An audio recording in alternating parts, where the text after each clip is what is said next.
Eli Whitney radically changed both agriculture and manufacturing in America during the 18th and early 19th centuries.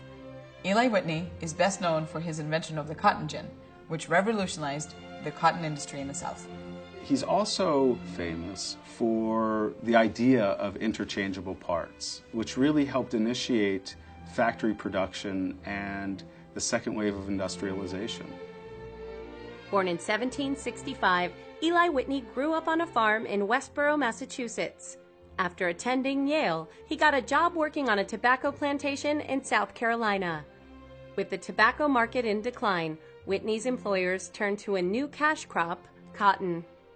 In that area, they had an abundant supply of cotton.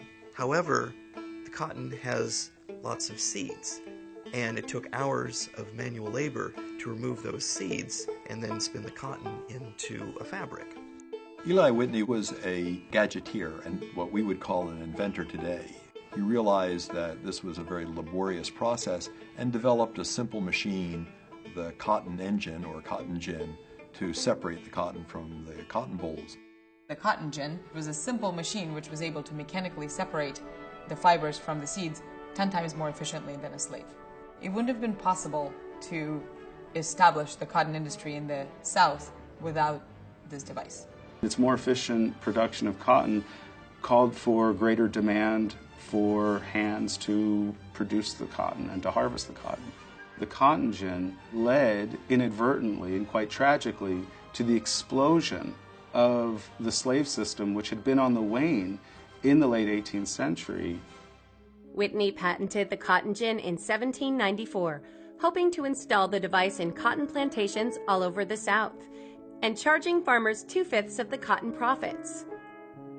Because Eli Whitney's cotton gin was very simple, people then tried to infringe on his patents and they developed their own versions of it. So Eli Whitney spent a large fraction of his life suing people who were trying to infringe on his patents. Since Whitney had such a hard time receiving profits from his cotton gin, he went into the arms business, and in 1798 won a congressional contract to build 10,000 muskets for the U.S. Army. In Eli Whitney's time, every item had to be made from scratch, and its parts were self-contained. Building 10,000 muskets as individuals would take an enormous amount of time. That's where he conceived the idea of interchangeable parts. So you can make 10,000 triggers, 10,000 barrels, 10,000 rifle butts, and then put them together as needed. This introduced the concept of assembly and revolutionized mass production. Late in life, Whitney wed Henrietta Edwards, and together they had several children. 8 short years later, Eli Whitney died on January 8, 1825.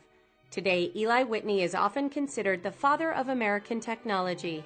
Eli Whitney has an important legacy as symbolizing the constant innovative tendency of the Industrial Revolution.